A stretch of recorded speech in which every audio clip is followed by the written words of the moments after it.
Pena acordar e viver, e existem muitas crenças a respeito da vida. Há pessoas que acreditam que a vida não vale a pena. Tem pessoas que acreditam que estão vivendo aqui, mas essa vida é correr atrás do vento, essa vida é um vazio, essa vida não tem nenhum significado. Há pessoas que acreditam que, acham que realmente essa vida não faz sentido e que nós estamos vivendo nesse mundo apenas nos preparando para outro mundo. Então essa vida não tem nenhum significado e nós estamos aí correndo e perseverando, pensando em outra vida, em outra existência, numa outra dimensão, mas que essa vida aqui não faz nenhum sentido. Há um terceiro grupo de pessoas que acham que nessa vida nós estamos vivendo dessa maneira porque nós estamos resolvendo o problema de outras vidas que nós vivemos. Então, pessoas que acreditam assim, que nós estamos passando por as coisas que nós estamos passando, porque em outras vidas nós não fomos aprovados e agora nós temos que passar por isso para ver se nós somos aprovados. Então tem muitas pessoas, meus irmãos, que estão procurando o sentido da vida. A própria psicanálise, na pessoa de Carl Jung, ele diz que os seus pacientes com mais de 35 anos, todos têm conflitos no tocante ao sentido da vida. Mas a pessoa que mais fala do sentido da vida é Viktor Frankl.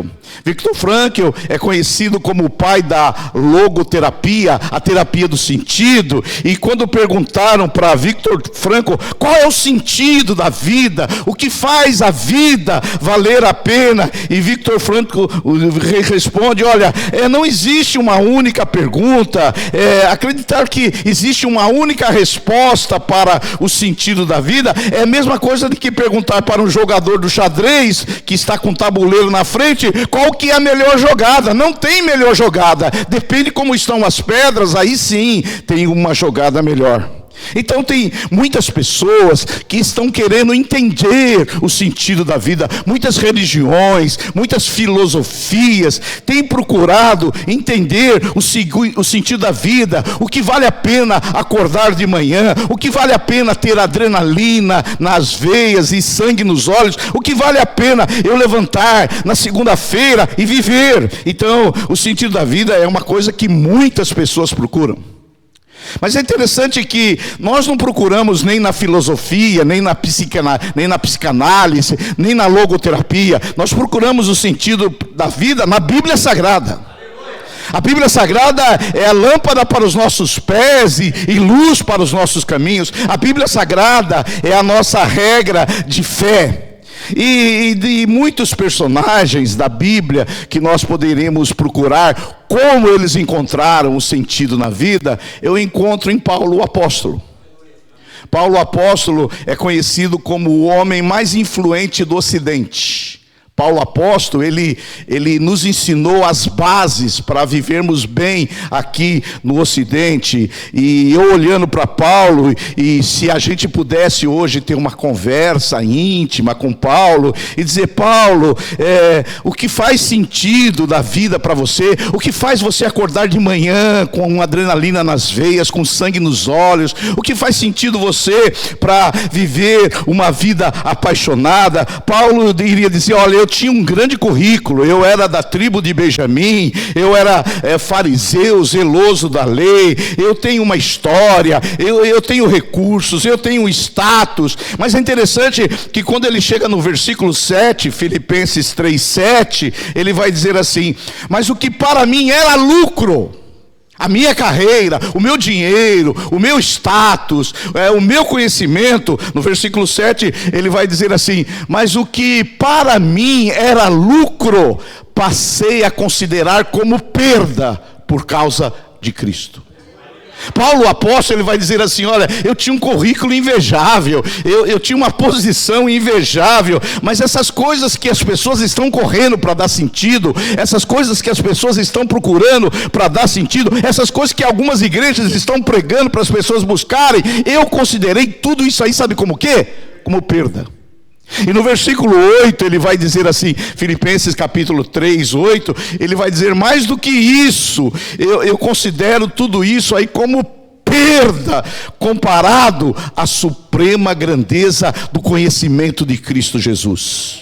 Ele vai dizer, todas essas coisas que as pessoas estão procurando, que as pessoas estão desejando, que as pessoas acordam de manhã para buscar, ele vai dizer assim: eu considero como perda. Eu considero, verso 8, se você puder colocar, eu considero tudo isso aí como lixo, eu considero isso aí tudo como esterco, eu considero isso aí tudo como se não fosse nada. Tudo isso aí, para mim, não se compara com o conhecimento de Cristo. E é interessante que Paulo vai dizer em Filipenses 3,10, na tradução NTLH, ele vai dizer assim: tudo que eu quero é conhecer a Cristo e sentir em mim o poder da sua ressurreição. Eu quero também tomar parte dos seus sofrimentos e me tomar com ele na sua morte. Então, se a gente perguntasse para o apóstolo Paulo: Paulo, o que dá sentido para a sua vida?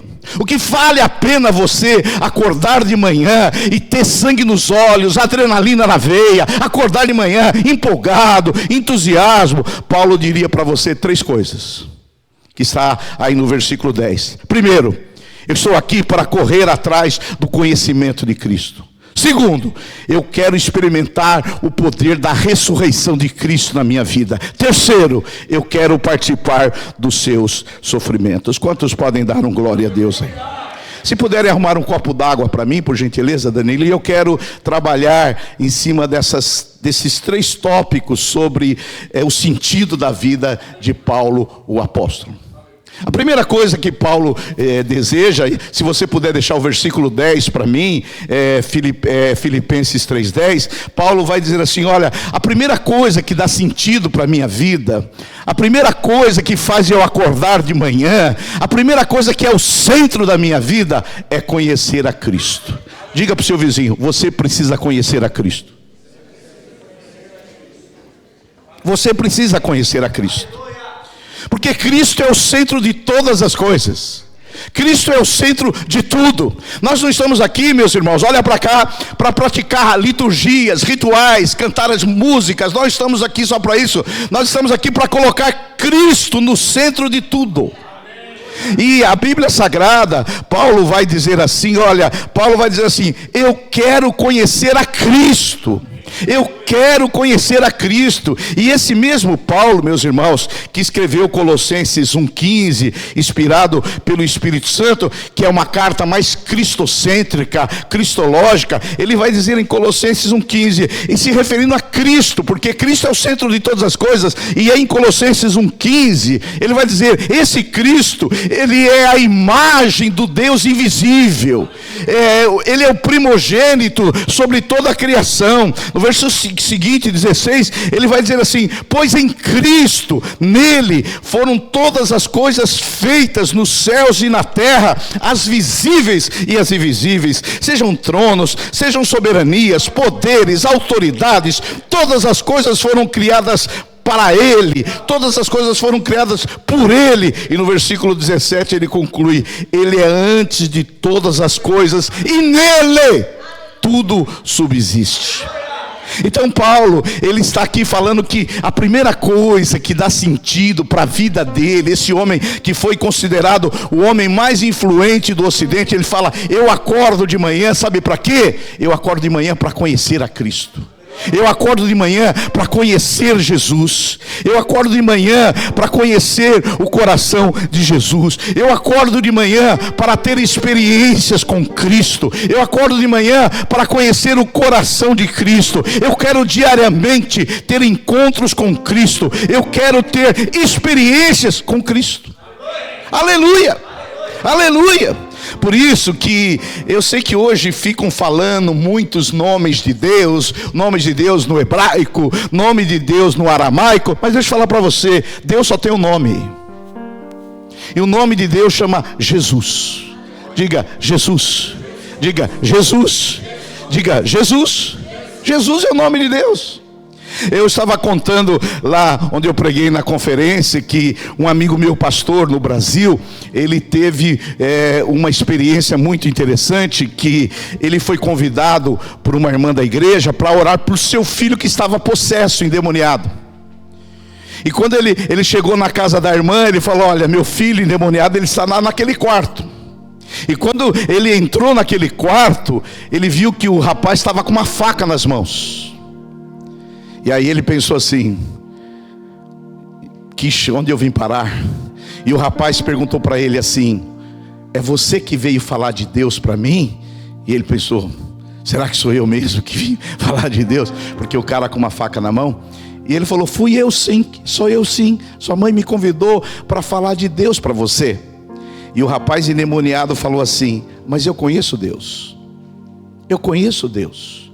E o meu amigo pastor disse para ele: qual é o nome de Deus? Ele falou: não, o nome dele é Deus. Não, Deus não é nome, Deus é um título. Qual é o nome de Deus?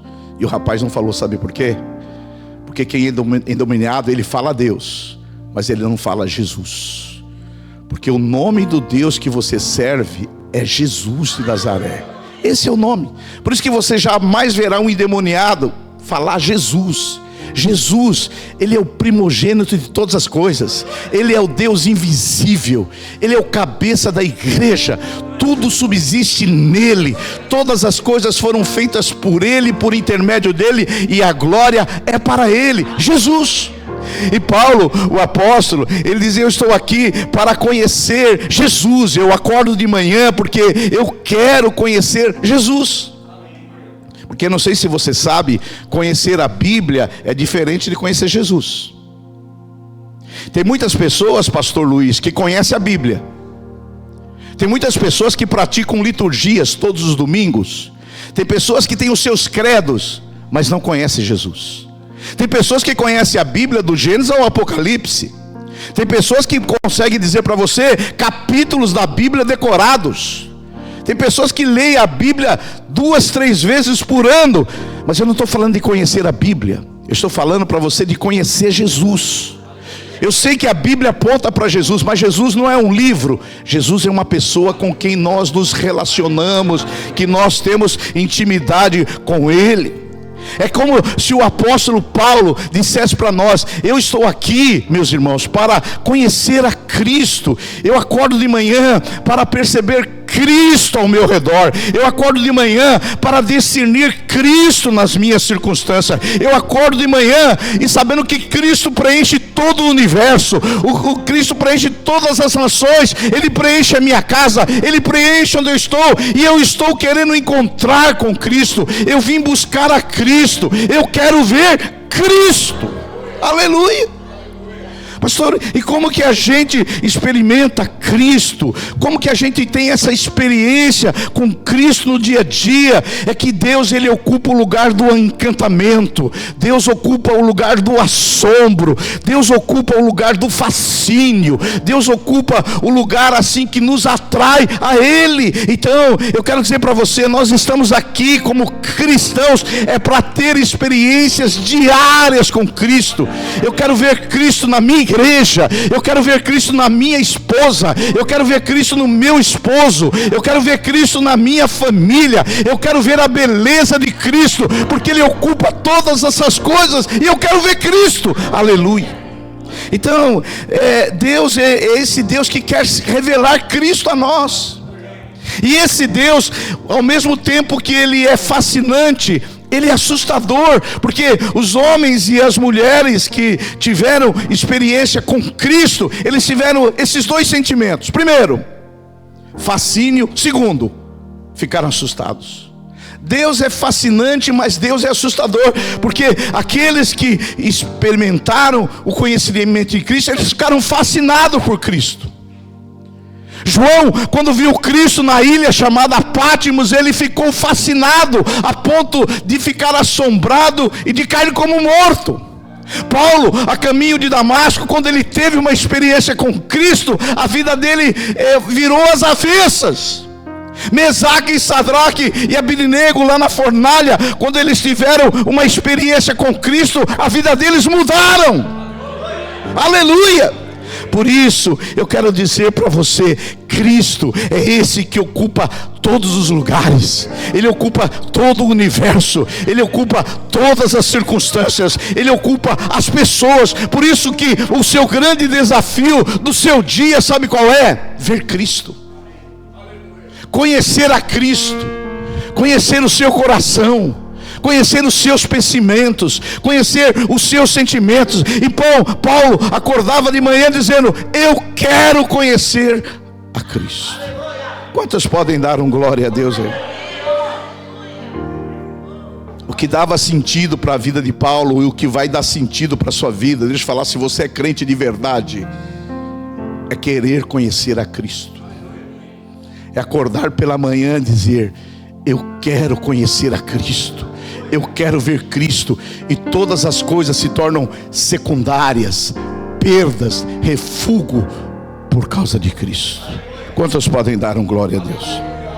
A segunda coisa que a gente vê aqui no versículo 10, Paulo diz assim: eu quero experimentar, eu quero conhecer a Cristo, mas eu não quero só conhecer a Cristo, eu quero experimentar o poder da sua ressurreição. Paulo, ele está dizendo assim: a primeira coisa que eu quero, o que dá sentido para a minha vida é conhecer Jesus. Mas uma segunda coisa que dá sentido para a minha vida é experimentar o poder da sua ressurreição em mim. Lá em Gálatas capítulo 1:16 ele vai dizer: aprove a Deus revelar seu Filho em mim, não para mim, em mim, dentro de mim, na minha interioridade. Então, a segunda coisa que nós como cristãos deveríamos anelar, desejar, buscar, é experimentar o poder da ressurreição de Jesus. Pastor, e o que é o poder da ressurreição de Jesus? Lá em Romanos, se você puder colocar Romanos capítulo 8, verso 11. Romanos capítulo 8, verso 11. Paulo vai dizer assim: agora, se o Espírito daquele que ressuscitou Jesus dentre os mortos habita em vocês, aquele que ressuscitou Cristo dentre os mortos também dará vida ao corpo mortal de vocês, por causa do Espírito dele que habita em vocês. Paulo, em outras palavras, ele está dizendo que agora que você conhece a Jesus, você quer experimentar o poder de Jesus no seu corpo. Você que teve a experiência do novo nascimento, você que nasceu de novo, você agora tem o poder da ressurreição em você. Amém. Aleluia, aleluia. E pastor, o que é experimentar o poder da ressurreição? Experimentar o poder da ressurreição é aquilo que está lá em Colossenses capítulo 3, verso 1. Paulo vai dizer assim, Colossenses 3:1, Paulo vai dizer assim: portanto, já que vocês ressuscitaram com Cristo, dedique-se às coisas que são lá do alto, onde Cristo está assentado à direita de Deus. Então, experimentar o poder da ressurreição de Cristo é agora se revestir do novo homem. Você que teve a experiência do novo nascimento, agora você vai se despir do velho homem e agora vai se revestir do novo homem. Por isso que, se você puder colocar aí Colossenses 3, 9 e 10, Colossenses 3, 9 e 10, a Bíblia vai dizer assim: não mintam uns aos outros, uma vez que vocês já se despiram do velho homem com as suas práticas. Olha o seguinte: e se revistam do que, irmãos? Do novo homem, o qual está sendo renovado em conhecimento à imagem do seu Criador. Então, experimentar o poder da ressurreição de Cristo na nossa vida, porque primeiro eu conheço a Cristo, segundo, eu experimento agora o que? O poder da sua ressurreição. E o que é o poder da sua ressurreição em mim? É diariamente se despir do velho homem, tirar a roupa velha do velho homem e se revestir do novo homem segundo Deus. Deixa eu dizer uma coisa para você: nós não estamos aqui só para conhecer a Cristo. Nós estamos para conhecer a Cristo, mas estamos agora para nos revestir de Cristo. E se revestir de Cristo agora é se encher das características de Cristo. O fruto do Espírito é uma manifestação de Cristo em nós. O amor, a alegria, a bondade, a benignidade, a fidelidade, a mansidão, o domínio próprio. Então Paulo vai dizer aí em Colossenses: aquele que mentia, não minta mais. Aquele que era irado, não vai ficar mais irado. Aquele que era invejoso, não vai ser mais invejoso. Aquele que era avarento, não vai ser generoso. Por quê? Porque eu vou me despindo das minhas características de velho homem e vou me revestindo das características de Cristo, que é o novo homem. Então deixa eu falar uma coisa para você. Eu não sei aqui em Portugal, mas hoje nas igrejas no Brasil, elas só falam de dinheiro, de carreira, dos seus sonhos, das suas coisas. Isso não é evangelho. Isso é coaching. O evangelho, o centro é Cristo. E o maior projeto que Cristo tem na sua vida é fazer você ser parecido com Ele. Você não está aqui nesse mundo para ficar rico. Você não está nesse mundo para cumprir uma carreira. Você não está aqui nesse mundo apenas para prosperar. Você não está aqui nesse mundo apenas para comprar uma casa. Você não está aqui nesse mundo apenas para um casamento. Essas coisas são boas e Deus, que é bom, Ele dá. Mas essas coisas são secundárias. O maior projeto de Deus para a sua vida é formar Cristo em você. Esta é a esperança da glória. Quantos podem dizer um glória a Deus? Aleluia. Então deixa eu falar para você, é esse poder da ressurreição de Cristo que nós temos que ver no nosso dia a dia. É você se despindo desses velhos hábitos, dessa natureza humana, carnal, corrompida, adâmica, e agora se revestir de Cristo, das qualidades de Cristo. Por isso que você precisa conhecer a Cristo. À medida que você conhece a Cristo, conhece o seu coração, a sua bondade, o seu amor, a sua misericórdia, a sua compaixão, a sua intercessão, você cada dia vai ser mais parecido com Jesus. E eu quero declarar sobre a sua vida: aquele que começou a boa obra na sua vida, Ele vai formar Cristo em você, que é a esperança da glória. Quantos podem dizer um glória a Deus aí? Então Cristo vai mudando a nossa vida. Cristo vai transformando a nossa vida. Porque Cristo não veio morrer só para nos salvar. Cristo veio para ser um modelo de vida. Ele é o molde da vida que a gente deve viver. Por isso eu quero fazer uma pergunta para você: quantas pessoas você conhece que se parece com Cristo? Você pode ver Cristo no seu marido? Você pode ver Cristo na sua esposa? Você pode ver Cristo no seu líder? Você pode ver Cristo nos seus filhos? Porque o nosso desafio hoje é ver Cristo se manifestando nas pessoas. E é interessante que tem muitas pessoas legalistas que elas vivem julgando as pessoas, falando mal das pessoas, julgando as pessoas. Deixa eu falar uma coisa para você: quanto mais de Cristo você tiver na sua vida, menos você vai emitir julgamento sobre os outros. Quanto mais de Cristo você tiver na sua vida, mais você vai olhar para as pessoas as suas virtudes e não seus defeitos. Você tem que acordar de manhã e falar: eu quero ver Cristo. Eu quero ver Cristo no meu esposo. Eu quero ver Cristo na minha esposa. Eu quero ver Cristo na minha igreja. Eu quero ver Cristo na minha célula. Eu quero ver Cristo, porque Cristo ocupa todos os lugares, todos os territórios. Cristo está ocupando. E o nosso grande desafio qual é? Ver Cristo. Ver Cristo. Diga para a pessoa que está do seu lado: eu quero ver Cristo em você. Eu quero ver Cristo em você. Eu quero ver Cristo em você. Saia e vai trabalhar e fala: eu quero ver Cristo. Eu quero ver Cristo e quero que esse Cristo vai me transformando de glória em glória. Eu sei que hoje existem muitos cursos para casais que são bons. Existem muitas coisas, mas vou falar para você: um casal que é cheio de Cristo não precisa de curso nenhum.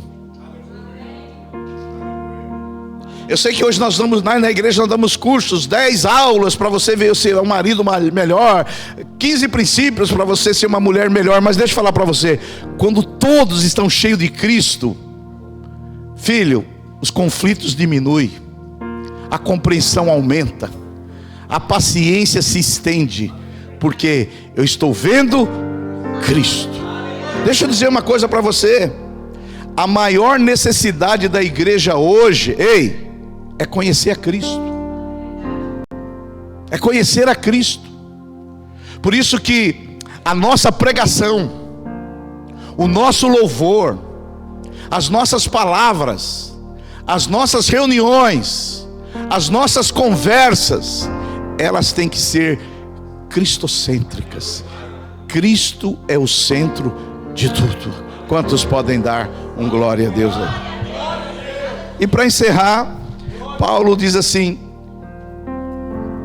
no versículo 10 de Filipenses 3: eu quero conhecer a Cristo, eu quero experimentar o poder da sua ressurreição em mim, mudando a minha vida. E terceiro, participar dos seus sofrimentos.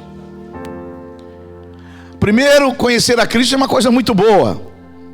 A segunda, experimentar em nós o poder da sua ressurreição, é maravilhosa. Mas Paulo, ele termina com uma coisa assim que parece até negativa, que ele fala assim: eu quero conhecer a Cristo, eu quero experimentar o poder da sua ressurreição, mas eu quero participar dos seus sofrimentos. E é interessante que ninguém gosta de sofrer, ninguém quer participar, a gente foge do sofrimento, ninguém é masoquista, ninguém quer procurar angústia ou sofrimento. Mas talvez Colossenses 1:24 nos faz entender, nos lança luz melhor. Põe para nós, filho, Colossenses 1:24. Colossenses 1:24, Paulo talvez deixa mais claro do que é participar dos sofrimentos de Cristo. Ele diz assim: agora alegro-me nos meus sofrimentos por vocês, e completo no meu corpo o que resta das aflições de Cristo, em favor do seu corpo, que é a igreja. Paulo aqui, ele deixa mais claro do que é participar dos seus sofrimentos. Paulo está dizendo que, pode deixar o versículo aqui, Paulo vai dizer assim: olha, há um sofrimento que Cristo sofreu por nós. Cristo morreu na cruz por nós, e Ele levou todo o sofrimento no tocante à salvação. Não há nada que nós possamos fazer para sermos salvos. Mas Paulo diz que resta um sofrimento de Cristo para nós. E ele vai dizer assim: olha, agora alegro os meus sofrimentos por vocês, e completo no meu corpo o que resta das aflições de Cristo, em favor, sabe do quê? Do seu corpo, que é a igreja. Que é a igreja. Deixa eu dizer uma coisa para você: se você nasceu de novo, de verdade, não só se tornou evangélico, não só virou cristão, mas se você nasceu de novo, se você teve a experiência do novo nascimento e tem a semente divina dentro de você, tem um sofrimento que você vai carregar pela igreja, por Cristo, pelo seu corpo, que é a igreja. Tem igrejas por aí no Brasil que fazem folhetinho: venha para a minha igreja e não sofras mais. Já viram isso, pastor Luiz? Venha para a minha igreja e não sofra mais. Mas Paulo está dizendo que ele queria participar dos sofrimentos de Cristo. Paulo está dizendo que ele queria participar do que restava dos sofrimentos de Cristo, em favor de quê? Do seu corpo, que é a igreja. Deixa eu falar para você: se você está numa igreja, em algum momento você vai sofrer por causa da igreja. Em algum momento você vai ter que pagar um preço por causa da igreja. Em algum momento você vai sofrer algum dano por causa da igreja. Em algum momento você vai ter que abrir mão de alguma coisa por causa da igreja. Eu sei que quando a gente vê líderes assim famosos, e a gente vê grandes ministérios, e a gente acha que é uma coisa maravilhosa. Mas deixa eu falar para você, todo grande líder, ele passou por algum tipo de sofrimento por causa de Cristo. Talvez aqui nós temos pessoas que por causa de Cristo abriu mão de descanso, de lazer, de oportunidade de emprego. Por causa de quê? Por causa de Cristo. Eu estou vendo aqui o nosso querido pastor Danilo e a Diane. Vocês acham que foi fácil para eles virem para Portugal? Vocês acham que eles não passaram pelas aflições de Cristo por causa da igreja? Você acha que foi fácil começar um trabalho do zero aqui num outro país? Claro que não. Porque eles conheceram a Cristo, eles experimentaram o poder da ressurreição de Cristo, e certamente eles participaram dos seus sofrimentos. Deixa eu falar para você, se você está em Cristo, tem um sofrimento da igreja que você vai passar. E se você não passou, é porque você ainda não teve uma experiência com Cristo. Quem tem uma experiência com Cristo, em algum momento, ele vai sofrer o que resta de Cristo. Isso é a vida cristã. Eu sei que eu estou falando coisas aqui que você talvez não seja acostumado a ouvir, porque nós tiramos Cristo do centro e colocamos o homem no centro. Hoje o que você ouve? Você vai prosperar, você vai ter uma carreira bem sucedida, Deus vai realizar seus sonhos, você vai acontecer. Mas eu estou aqui para você, para pregar o evangelho, que Cristo é o centro para você.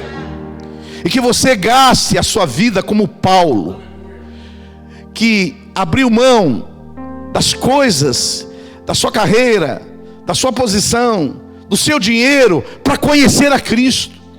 Que cada dia você possa acordar de manhã e dizer para você mesmo: hoje eu quero conhecer a Cristo. Segundo, hoje eu quero experimentar o poder da sua ressurreição, que vai me transformando de glória em glória até que eu pareça com Jesus. Hoje, se for preciso, eu vou sofrer por causa de Cristo. Ontem nós estivemos na casa do pastor Danilo e nós multiplicamos uma célula, que agora são 2 células. Não é isso, Danilo?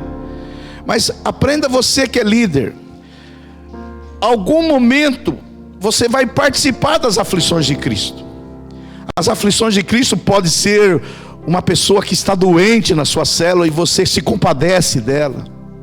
Pode ser que uma pessoa que está com um problema conjugal e você ora por ela. Mas de alguma maneira, você que é líder, você vai participar das aflições de Cristo. Porque Jesus deixou uma aflição para nós passarmos. É uma aflição que cabe a algum de nós. Mas deixa eu concluir essa mensagem dizendo para você: se você nunca mais ouviu uma mensagem dessa, pelo menos você ouviu um dia uma mensagem cristocêntrica. Você está aqui para conhecer a Cristo. Você está aqui para experimentar o poder de Cristo em você. E você está aqui para participar dos sofrimentos de Cristo. Fica de pé no seu lugar, em nome de Jesus.